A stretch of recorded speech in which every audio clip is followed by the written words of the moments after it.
Hi everyone, my name is Catherine James. I'm a writer at ClassicGameroom.com, and this is my review of Kingdom Hearts 2 by Square Enix for the PlayStation 2.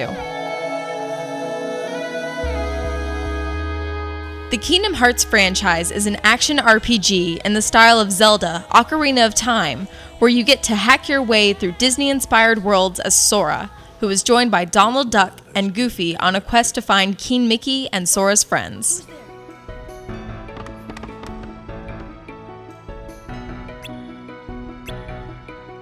Kingdom Hearts 2 begins in Twilight Town, where you play a new character, Roxas, who mysteriously dreams of the events surrounding Sora in the earlier installments. This intro period forces you to complete some pretty tedious minigames, interspersed with episodes from Kingdom Hearts 1. If you've played the first game, this can serve as a convenient refresher, but if not, it may be too discontinuous to make much sense. After a few hours of playing as Roxas, Sora awakens with Donald and Goofy, and you continue on your never-ending quest to find your friends.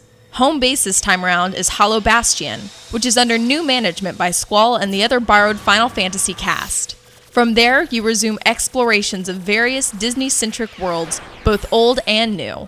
The ones you visited in Kingdom Hearts 1 now have new areas, like Christmas Town and the Nightmare Before Christmas world.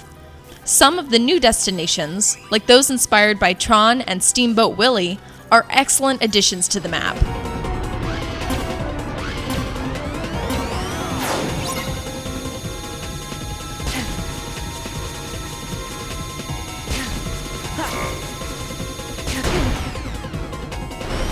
Not all are exciting, though. Atlantica has been reduced to some extremely childish minigames, making you yearn for the days when a giant Ursula beat the dickens out of you.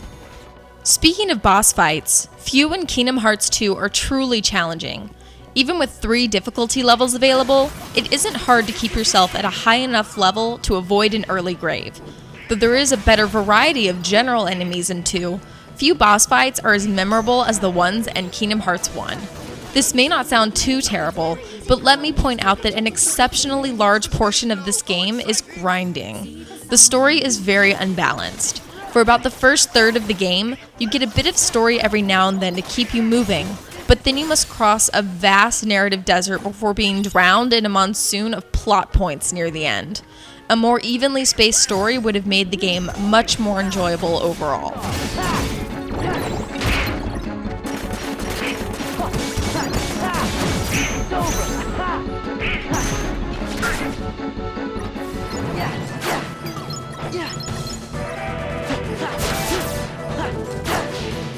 The battle system in Kingdom Hearts 2 is much the same as 1, a fantastic hack-and-slash fiesta, complete with fancy-looking combos and complicated aerials. The basic array of magic is available, as well as some magnificently useless summons. The real weapons in your arsenal of abilities are limits and drive forms. Limits allow you to partner with either Goofy, Donald, or a summon to deal high amounts of damage to foes, but drive forms are really the kicker. By absorbing one or both of your companions, you gain the ability to use 2 Keyblades and smack the daylights out of anyone who is stupid enough to get in your way. And the time limit allowed, you can do serious damage to hordes of surrounding enemies or a boss. Similar to Kingdom Hearts 1, you can gather materials dropped by monsters for synthesis into items and equipment by Moogles, whose stations conveniently dot each world. Like the Gummy Ship system, the synthesis menu is more complicated this time around, but the tweaks and additions make this add-on a much more valuable use of your time. Square Enix made a number of minor changes between 1 and 2, some of which were a huge improvement. The command menu's design now changes depending on which world you're in, a little cosmetic detail that goes a long way in developing your environment. While fighting certain enemies and bosses, a prompt telling you to press the triangle button will appear. Doing so will execute a strategic move that quickly dispatches some otherwise nasty foes. The camera feels more fluid this time around, and you don't get stuck at awkward angles as often as before.